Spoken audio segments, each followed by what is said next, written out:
Bonjour tout le monde. Merci d'avoir appuyé sur l'icône qui vous permet d'écouter ce balado en compagnie de Richard Abel, le pianiste de Richard Abel, qui est un artiste de Sainte-Thérèse, qu'on rencontre au moins une fois par année, sauf l'année passée pour des raisons que je n'ai pas besoin tellement de vous expliquer. Mais avant de lancer la conversation, je veux juste vous rappeler un petit truc. Richard Abel, c'est, et tu me corrigeras, là, moi j'ai pris toutes les données sur ton site web ce matin, là.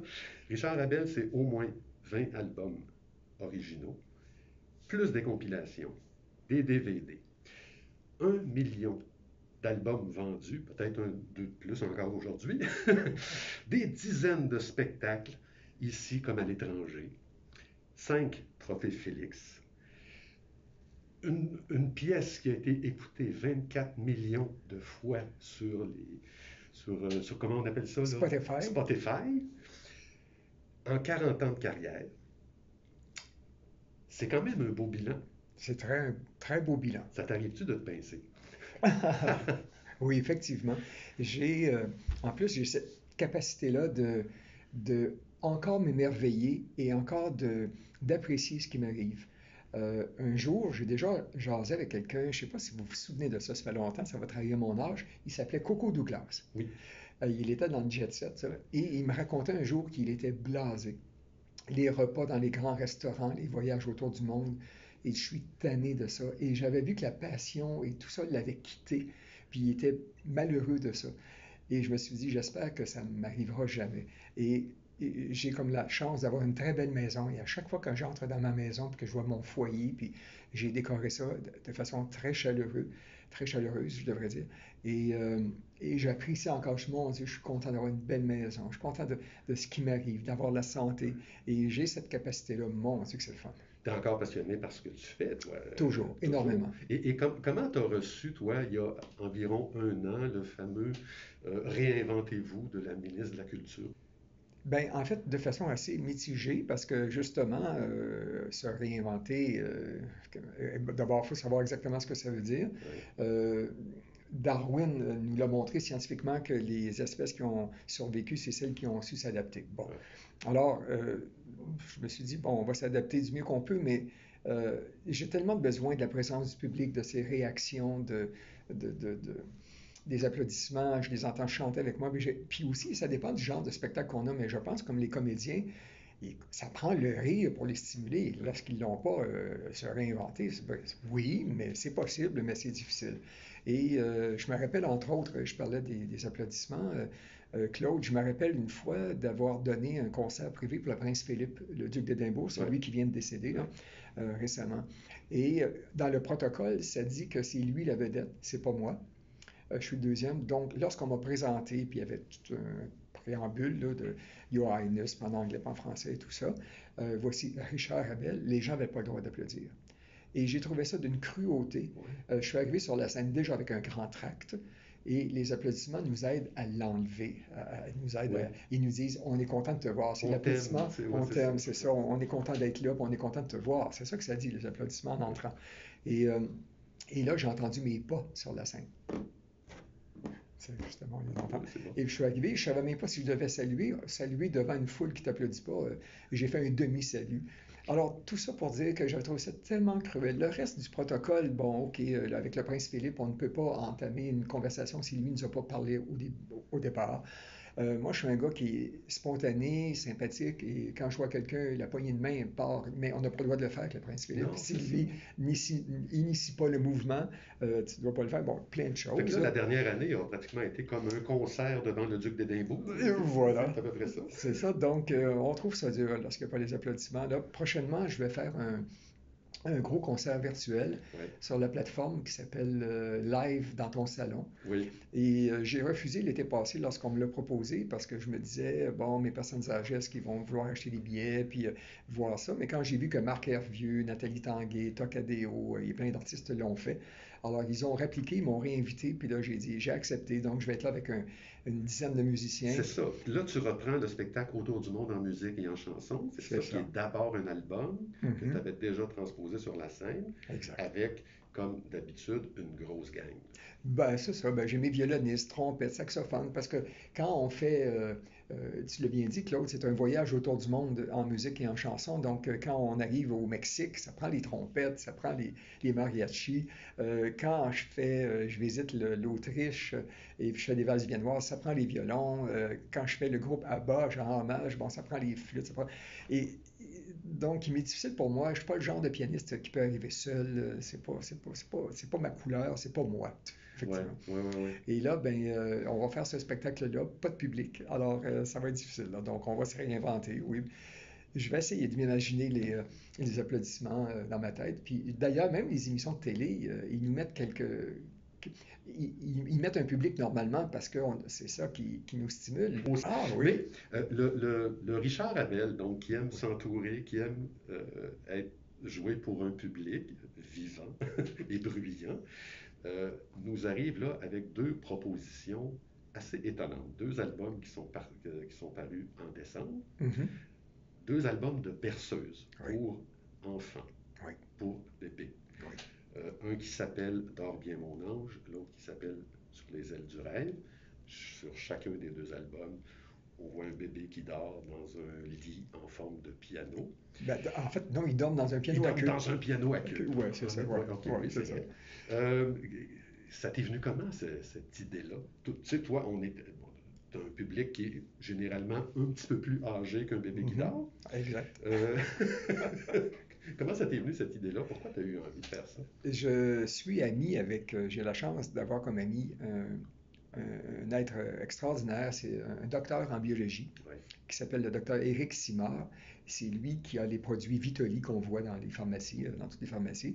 Et il a un enfant, sa femme, et lui aime ma musique évidemment, mais surtout leur enfant qui à l'époque avait 6 ans, maintenant il en a 8 ou 9. À tous les soirs, il dit Richard, il écoute ton CD que j'avais fait à Prague avec l'Orchestre Philharmonique de Prague. Il dit il écoute ça pour s'endormir, puis il le demande. Des fois, on vient de sortir Maman, la musique. Et ça le calme et puis ça l'endort, il faut croire.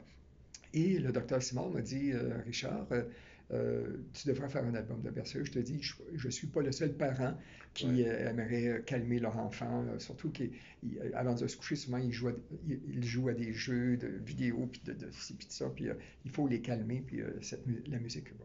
Alors, pendant la pandémie, je me suis dit, tiens, c'est peut-être le moment de le faire. Ouais.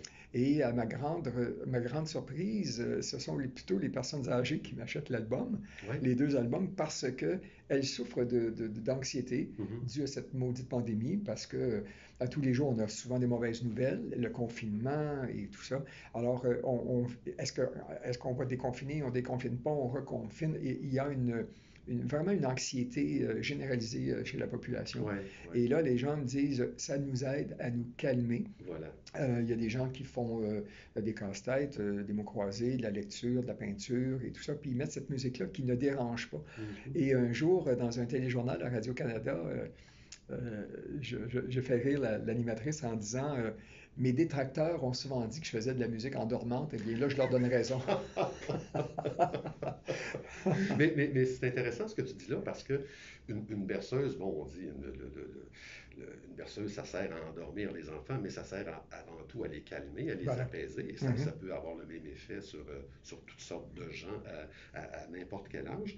Et ça nous amène à faire un parallèle avec cette idée-là dont tu fais la promotion depuis quelque temps, à l'effet que la musique a vraiment des effets concrets sur la santé. Oui. Tu as parlé du docteur Éric Simard tout à l'heure. J'aimerais que tu me parles de cette rencontre-là, puis ce qui a découlé de cette rencontre-là. Eh bien, lui, il est spécialisé dans le vieillissement. Alors, c'est un privilège d'avoir un ami comme lui, parce que moi, avant de devenir musicien, Claude, j'étudiais pour devenir médecin. Vraiment? Oui, et j'étudiais en médecine, et j'étais en biochimie. Alors, et j'ai bifurqué en musique, parce que la passion était plus là. Et puis, pour revenir au docteur Simard, eh bien, il m'a fait réaliser que la musique était plus qu'un divertissement, que c'était aussi qu'elle avait des bienfaits sur le physique et le moral des gens. Et là, en fouillant dans la littérature, j'ai pu voir comme Hippocrate, par exemple, le père de la médecine moderne, jouait de la musique à ses patients qui étaient atteints de troubles mentaux. Alors, ça date de très longtemps, là. Et maintenant, des cardiologues, en plus des interventions et de la médication, proposent aux patients maintenant d'écouter de la musique. Ça régularise la pression, le pouls cardiaque, tout ça, les pulsions. Alors, on s'aperçoit que c'est plus qu'un divertissement, C'est ça. surtout quand c'est de la musique douce comme ça, comme C'est style ça, puis le berceuse. dire avant, tu sais, à une certaine époque, on disait oui, bon, la musique adoucit les mœurs, tu sais, mais là, on est dans la poésie de la chose, mais là, Mhm. il y a une application concrète, là, Effectivement. c'est ça. Alors là, on découvre là, de plus en plus. Je ne sais pas si j'ai le temps de raconter une anecdote qui est assez intéressante par rapport à l'Alzheimer Vas-y et la donc, musique. J'ai le oui, temps, Claude. oui. Un jour, je donnais un concert privé pour la maison Carpe Diem à Trois-Rivières. Donc, ils hébergent des gens atteints de cette maladie. Et moi, je m'implique vraiment dans ce genre d'événements-là. Donc, je suis allé visiter la maison. Puis, je voulais savoir où allait la moitié de mes profits aussi, puis m'assurer que tout est bien. Et quand je suis arrivé, il y avait une espèce de grand salon. C'était un après-midi, un peu avant le souper, en fin d'après-midi. Puis les gens étaient là avec des aidants, proches aidants, je suppose, en chaise roulante et tout ça. Puis il y en avait plusieurs qui n'avaient aucune réaction. Évidemment, on m'invite à jouer du piano. Et ma réaction, mon réflexe a été de leur jouer des pièces qui ont bercé leur enfance, Ouais. puisqu'ils sont atteints de problèmes de mémoire. Alors, je me suis dit, plus on va aller profond, puis les docteurs m'ont confirmé par la suite que j'ai bien fait. Alors, je commence à jouer la barcarolle des contes d'Hoffmann et la magie s'installe, s'opère. Je vois des yeux qui s'écarquillent, des têtes qui se relèvent et des réactions chez les gens qui n'en avaient plus. Alors, moi, encouragé par ça, j'enchaîne avec les valses de Strauss, un cheval de Danube bleu, pa-di-la-la, pa-pa, pa-pa. Et là, je vois les gens qui tapent dans les mains, qui font les tap-tap, qui chantent, je vois les lèvres bouger et tout ça. Et là, j'ai un monsieur qui arrive à côté de moi en pleurant. Il dit, Monsieur Abel, qu'est-ce que vous faites? Et là, je pensais que c'était un reproche. Il dit, ma mère n'avait plus de réaction depuis des mois. On se penchait parce qu'elle levait même plus la tête pour nous regarder. On se penchait pour essayer d'avoir son regard. On s'agenouillait pour la voir. Il dit, regardez-la, elle chante, elle tape dans les mains, les yeux levés, la tête levée, puis il pleurait d'avoir cette réaction-là. Et moi, j'étais tellement ému. Je me suis dit, ben voyons donc, voilà. C'est ça la puissance Ça, oui. de la musique, ce que ça peut avoir. Et le Richard Abel, qui ambitionnait d'être médecin à une certaine époque, venait de soigner concrètement quelqu'un par sa musique. Oui. Donc, tu as bien fait. Oui, et Claude, ce qui est triste dans tout ça, c'est quand j'ai arrêté de jouer, la maladie a repris sa place. Ah, et puis, ils se sont éteints. Ah, j'étais triste de ça. Eux, ils disaient, arrête pas, arrête pas. J'ai fait une demi-heure. mais là, ils peuvent écouter tes albums. Et puis, ben, ah oui, c'est ça, c'est cette musique-là que j'ai fait, ces berceuses-là, c'est parfait pour eux. Et puis, ma mère, que j'ai perdue l'été dernier, me disait, ta musique meuble ma solitude. J'ai trouvé ça beau. Ouais.